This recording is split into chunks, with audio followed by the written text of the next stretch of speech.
เจนสบายดียินดีต้อนรับเข้าสู่ซูเปอร์ AI ซึ่งวันนี้เราก็จะมาต่อกับมือวานนี้เนาะที่เว้าถึงเกี่ยวกับการรับมือกับภัยน้ำท่วม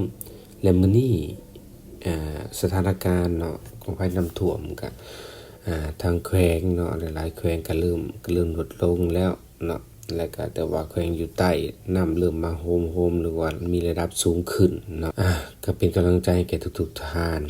ถ้าว่าต่อจากนี้ไปเนาะทางหลังจากน้ำมันลงแล้วเราจะมีการฟื้นฟูหลังน้ำท่วมและข้าพเจ้าก็มีขอ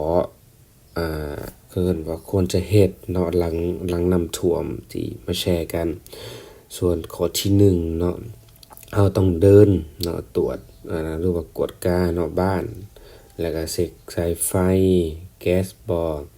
หากเกิดแก๊สรั่วให้ระวังแล้วก็รีบแจ้งห้านตัวแทนจำหน่ายเนาะถ้าสมมุติผู้ใดใช้แก๊สในเรือนนั้นหรือว่าไฟต่างๆนานาเนาะข้อ2ตรวจสอบความเสียหายของโครงสร้างเรือนเนาะระเบียงหลังคาให้แน่ใจว่ามันปลอดภัยเนาะหากเสียหายให้รีบซ่อมแซมด่วนซะ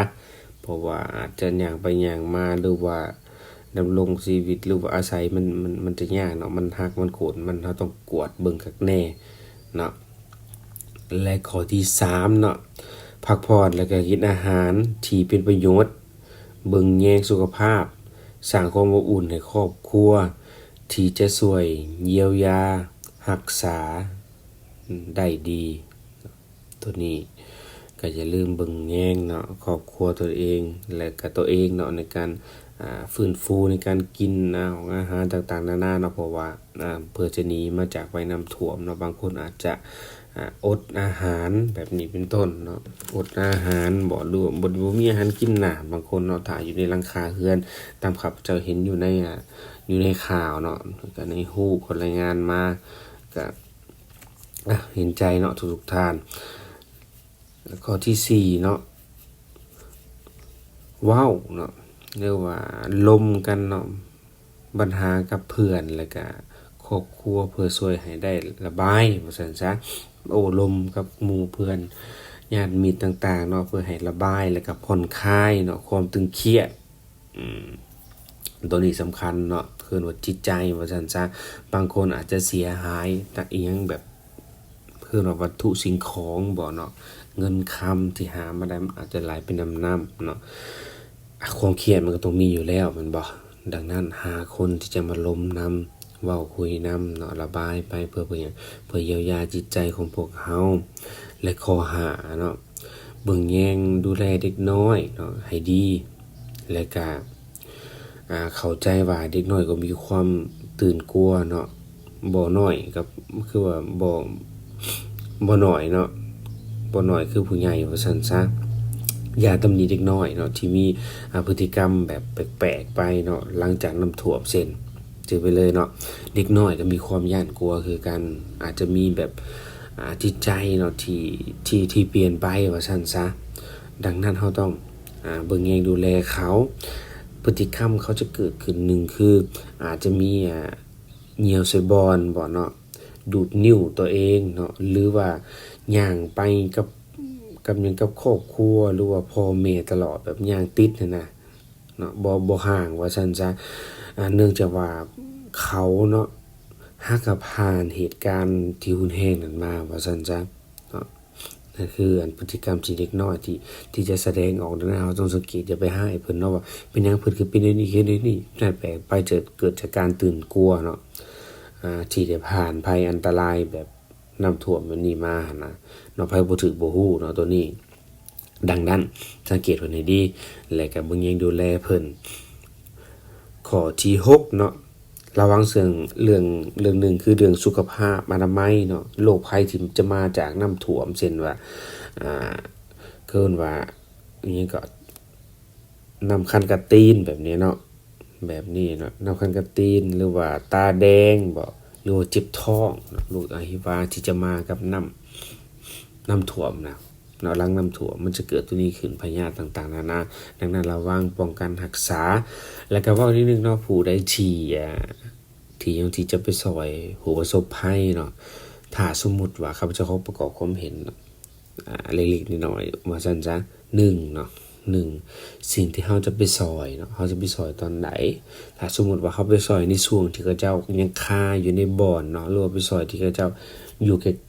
อยู่อั่นไปส่งกินบ่อยู่ในอั่นตามบ้านเรือนที่อยู่สูงที่เขาบ่ได้ออกมานะย้อนว่าอาจจะบางคนก็อาจจะย้านโจรเนาะมาลักเครื่องลักของแบบนี้เป็นต้นบางทีพ่อแม่ประชาชนก็จะบ่ได้ออกมาจากเรือนเนาะย้อนว่าสภาพน้ำที่มันบ่ทันได้สูงพอปานใดอาจจะแม่นอยู่ชั้น1แบบนี้เป็นต้นเขาก็จะบ่ออกมาจะเบิ่งเรือนซาถ้าออกไปก็ย้านเงินคำอิหยังเสียแบบนี้เป็นต้นนั่นน่ะสิ่งที่จะช่วยได้1เนาะถ้าสมมุติเขาบ่มีฟืนมีไฟอะนะของกินอิหยังก็ได้ที่บ่สามารถบ่ที่เอิ้นว่าที่บ่ปรุงแต่งอะนะเนาะตอนนั้นจะช่วยเขาได้เนาะถ้าบ่ได้อยากช่วยเหลือพ่อแม่ประชาชนเนาะและ2มาอย่าลืมสิ่งที่จะเอาไปซอยเนาะไปซื้อมาหลายๆนะอย่าลืมเนาะในการกวดกาเบิ่งว่าวันหมดอายุนะมันหมดอายุแล้วบ่หรือบ่แนวใดเพราะบางทีเฮาอาจจะไปซื้อเนาะนำพ่อค้าบางทีพ่อค้ามีค่าหัวใสหั่นน่ะเอาสินค้าที่มันจะใกล้หมดอายุนั่นแหละนะดูว่าหมดอายุแล้วมาขายให้พวกเฮาเนาะคนลาวเฮาหรือว่าผู้ที่จะมีจิตใจอยากสวยมันฟ้าวนะอาจจะบ่ได้สังเกตเบิ่งว่ามันหมดอายุแล้วบ่เนาะสิ่งตัวนั้นนั่นล่ะเนาะสำคัญที่สุดอย่าลืมมากวดเบิ่งว่าวันหมดอายุมันหมดแล้วหรือบ่เนาะอันนี้ก็แม่นมาแชร์กันว่าซั่นซะสำหรับบางอันที่มันเกิดขึ้นเพราะในช่วงนั้นที่เขาระดมเครื่องเนาะไปช่วยอยู่อัตตปือน่ะมันก็มีกรณีนี้เกิดขึ้นมาเนาะนี่ว่ามันมีสินค้าที่มันหลายเนาะว่าสินค้าเนาะเครื่องช่วยเหลือที่มันหลายนะบ่ว่าจะเป็นมีบ่ว่ากระป๋องน่ะมันอาจจะเกิดขึ้นเนี่ยมันกลายอยู่ซั่นซะกายขีดว่ากันมันหมดอายุเนาะดังนั้นก็ควรเบิ่งดีๆเนาะถ้าเฮามีจิตใจอยากสวยต้องสวยมันสุดๆเนาะก็ต้องสังเกตดีๆเพราะว่ายังเฮาไปให้เพิ่นเฮาก็ยังให้เพิ่นนั้น